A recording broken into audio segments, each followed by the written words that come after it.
Oh, it's that time. That time for this team to take a step forward. A time none of us really saw coming this fast. It's not that we didn't think the direction of the team wasn't capable. It's just, well, we've all been programmed to think new head coaches for our team are not supposed to do that well. Dan Quinn and his staff have changed that. And after the last 25 years of hell, it's nice to see a real, legit front office in place too. You know, Wednesday marked 1 year since Adam Peters was hired. 1 year. And in that amount of time, the franchise has gone from a 4-13 last place team, picking second in the draft with issues all around, to a team that just won an NFL playoff game for the first time since 2005, after winning 12 games in the regular season for the first time since 1991. Now keep in mind, that roster has 35 plus new players on it that were not there just 1 year ago, just last year. In my mind, not only is Dan Quinn the coach of the year, but Adam Peters is the executive of the year as well. I mean, no other burgundy and gold coach since the 1940s has ever won a playoff game in year one. Together, Quinn and Peters have both laid the foundation for a winner and became one in just a little over 1 year. And I must admit, I spent the very first few weeks of this year just waiting for the other shoe to fall, you know, with this team. Just waiting for something to go wrong. Just waiting for the offense to crash or the defense to be whatever. But it didn't happen. What can I say? You know, the snotty years were tough on me, you know, and my fanhood was and probably still is filled with PTSD. As you know, there's no getting out of that. There's nothing I can do about that. You know, it's probably not going to go anywhere anytime soon either. But that's why this year has been such an unbelievable ride. Dare I say, a magical one even. And you know I for one have been waiting for this forever. Forever. And some of the younger fans, you know, some of the younger folks, they've been waiting for this their entire life, literally. I mean, the best quarterbacks that they could ever talk about would be Mark Brunell when they were little or something of that nature, which is, I'm sorry, I like Mark Brunell, but that's pitiful. And now look at it. We've all now laid witness to the best rookie quarterback in the modern era of football. I don't want to hear no arguments. Keep them to yourself. I watched with my eyes, okay, about what he's done. And quite honestly, this guy hasn't played like a rookie much all year. But now, you know, just days after showing the world, you know, that they belong in the playoffs, it's time for them to take that next step. You know, it's time to make that next move. Take that trip up north to take on a team that's been down a similar path here recently. You know, I must say, outside of Barry Sanders, I never took the Detroit Lions serious back in the day. I remember when they got Herman Moore and a couple other pieces here and there. Never took them serious except for Barry Sanders. But times have changed with that organization as well. A lot of people tend to forget, but that's a team that only won 3 games 3 years ago. Not to mention the miserable history that they have that includes a losing record to Washington.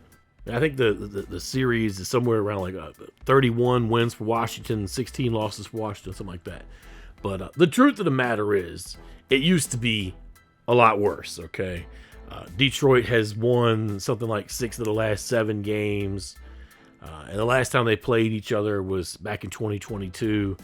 And I believe Washington lost like 36-27 or something like that, 35-27, something like that. But see, the thing is, I'm going to bet longtime Lions fans remember the other part of history between these two teams. And that's a playoff history that includes an 82-83 wild card game that Washington won 31-7, a 99-2000 wild card game that Washington won 27-13, and of course, who could forget the 91-92 NFC Championship game that Washington won 41-10.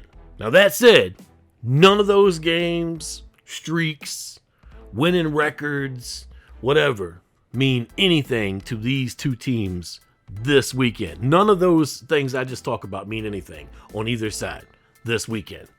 I will say this though, if I was a Detroit Lions fan, I would be really nervous right about now. I might not be admitting it on the outside, but I'd be really nervous right now. Washington is literally the team nobody thought would be here. The quote-unquote experts never had that team winning more than 5 games and fighting with the New York Giants for last place in the NFC East this season. And Washington, for their part, has been playing with house money since week 7, real talk. They have nothing to lose. And add to that, they're battle-tested. The last 6 games that they've played have all ended on their last play. Jayden Daniels has proved that he has ice water running in his veins. The guy thrives off pressure. He lives for those moments. Terry McLaurin is a budding superstar in the NFL right now. But looking at Washington and saying that they're the team that has nothing to lose, the Lions, on the other hand, have been the favorite all year. This is literally David versus Goliath. The Lions have won the NFC North 2 years in a row. Hell, they've won 27 games in the regular season combined the last 2 years and came a game short of the Super Bowl just last season when they lost to the 49ers. So while there may be some similarities, there have also been some stark differences, as well between these two teams and franchises. Now, looking at the game, I personally believe that stopping Detroit comes down really to 2 things. Number 1, limiting their weapons, which honestly may be damn near possible if we're calling it like we see it. They have a ton of them and a lot of things that we have to keep an eye on. And from what I read on the injury report yesterday, they got David Montgomery back this week as well, which is just another thing to throw at Washington. Although honestly, that may actually hurt him a little bit because that means that Gibbs gets less carries. That kid's special. The second thing is ball control. Washington has to find a way to keep Jared Goff and that offense off the field. And that won't be easy. This game very well could come down to who has the ball last. But Detroit has had some injuries that have weakened that defense, and they're still pretty damn good. Let's be honest right here. But, they have had a few injuries that have weakened their team a bit. And, Washington, of course, is riding a 6-game win streak right now. But in my opinion, Washington is going to have to play mistake-free football for 60 minutes. 60 minutes, not 59 and a half or whatever the case may be. 60. Can they do that? I'm not so sure they can. But one thing I am sure of is that that team will fight for it. I wholeheartedly believe they have a chance. With Jayden Daniels out there on the field, they will always have a chance. We've seen plenty of proof of that already. I personally believe this team has a really good chance of shocking the world come Saturday night.